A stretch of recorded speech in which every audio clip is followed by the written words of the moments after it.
ये उस इंसान के बारे में कहानी है जिसके बारे में कहा जाता है कि वो धरती पर 5000 से 6000 वर्षों तक जीवित रहेगा। कुछ लोग मानते हैं कि वो 3000 वर्षों तक धरती में अलग अलग इंसान के रूप लेकर यहां से वहां भटकता रहेगा। बहुत से लोगों का ये भी मानना है कि ये जीवित है किसी बड़े धर्म युद्ध के लिए। अलग अलग लोगों की अलग अलग मान्यता है। ये वो इंसान है जो महाभारत काल से जीवित है और आज भी कई लोगों को दिखाई देते हैं।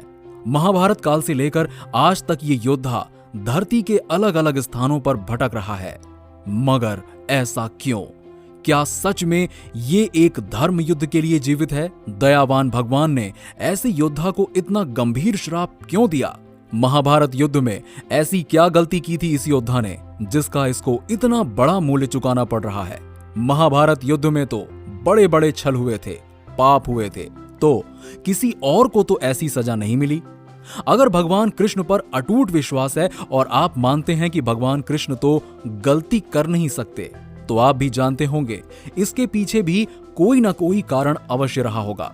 और अगर आप ऐसा सोच रहे हैं तो आप बिल्कुल सही हैं। भगवान कृष्ण ने बहुत आगे की सोचकर ही इस योद्धा को ऐसा श्राप दिया। कौन है वो महान योद्धा जो ऐसे धरती पर यहां से वहां भटक रहा है और क्या है उसका नाम? ये इंसान लगभग 3000 वर्षों से अलग अलग रूप धारण करके अलग अलग जगहों पर भटक रहा है। इस इंसान को कई लोगों ने देखने की बात कही है और ये एक बड़े धर्म युद्ध के लिए जिंदा है। कहा जाता है कि मान्यता के अनुसार ये इंसान महाभारत काल से जीवित है और इसको चिरंजीवी होने का वरदान नहीं बल्कि श्राप मिला है। इस इंसान ने महाभारत युद्ध में अधर्म और छल किया है जिसको भगवान ने चिरंजीवी बनाकर भटकते रहने की सजा दी है।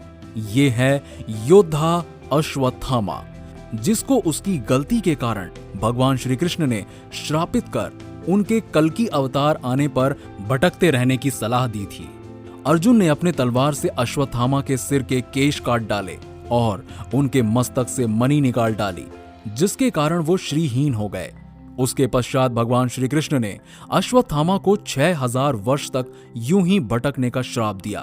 केश काटने के पश्चात अर्जुन ने अश्वत्थामा को अपने शिविर से बाहर निकाल दिया, जिस कारण से इस महान योद्धा का नाम महाभारत की हिंसा और अभिशाप में खोसा गया।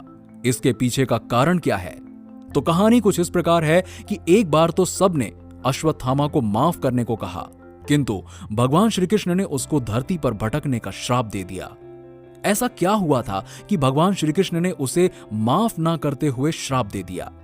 इसका जवाब हमें भविष्य पुराण में मिलता है, जहां सनातन धर्म की पुस्तक भविष्य पुराण में लिखा गया है कि आने वाले वक्त में सनातन धर्म पर घोर संकट आएगा, जब इंसानों की सोच बहुत गिर चुकी होगी और संसार हर तरफ से सनातन धर्म को समाप्त करने की कोशिश में लगा होगा। ये वक्त कलयुग के अंत में होगा।